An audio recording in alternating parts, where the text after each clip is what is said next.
அந்த சக்தி ஆயுதத்துக்கு என்ன ஒரு சிறப்புன்னா, அது யார் மீது எய்யப்படுகிறதோ, அதை யாரை நினைச்சு அவன் போடுறானோ அவன் எங்க இருந்தாலும் அவனை கொண்டுட்டு தான் வரும். அதுக்கு பேர் சக்தி ஆயுதம்னு பேர். அவன் எங்க இருந்தாலும் கொல்லும். அந்த சக்தி ஆயுதத்தை ராவணன் ராமன் மீது போடுவதற்காக வைத்திருந்தான். முடிவை மாற்றிக்கிட்டு தன் உடன் பிறந்த விபீஷணன் மேல போடுறான் சக்தி ஆயுதத்தை. சக்தி ஆயுதத்தை கையில எடுத்துட்டான்.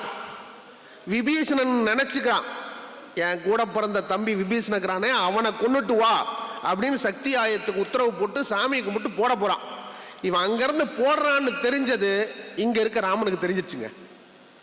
பக்கத்துல தான் விபீஷணன் நிக்கிறான், இந்த பக்கம் லட்சுமணன் நிக்கிறான். சக்தி ஆயுதம் விபீஷணனை கொல்ல வருகிறது என்பது ராமனுக்கும் லட்சுமணனுக்கும் தெரிஞ்சிருச்சு, விபீஷணனுக்கு தெரியல. ஏன்னா அவன் ஒன்றும் தெய்வ பிறவி இல்லை. சக்தி ஆயுதம் வந்துகிட்டு இருக்கு. லட்சுமணர் பார்த்தார். ஒரு நிமிஷம் ஒரு மனசுக்குள்ள வந்துச்சு, இவன் எப்படி நம்ம கூட வந்து சேர்ந்தான்? அவன் கூட பிறந்தவனை விட்டுட்டு நம்ம கூட வந்து சேர்ந்திருக்கான்ல. எம்முளை அன்பின் வந்து அகனமர் காதல் ஐய நின்னோடும் எழுவரானோம் அப்படின்னு ராமன் சொன்னானா. எங்களோட சேர்ந்து நீ 7 பேர்ரா, நீ வந்ததுனால நாங்க 7 பேர்ரான்னு சொன்னாரா ராமன். எம்முளை அன்பின் வந்து அகனமர் காதல் ஐய நின்னோடும் எழுவரானோம் அப்படின்னு சொன்னவன் மேல இப்படி சக்தி ஆயுதம் வந்து பட்டுருச்சுன்னா என்ன பண்றது அப்படின்னு அந்த சக்தி ஆயுதம் வரப்போகுதுன்னு தெரிஞ்சு விபீஷணனை தள்ளி விட்டுட்டு நெஞ்ச கொண்டு போய் நீட்டினானா லட்சுமணன்.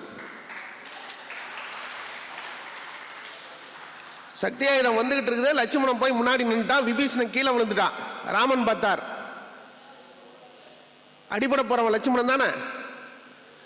லட்சுமணனை பார்த்த உடனே சொன்னாராம், லட்சுமணா நீ தீர்க்காயுசாயிரு, லட்சுமணா நீ தீர்க்காயுசாயிரு.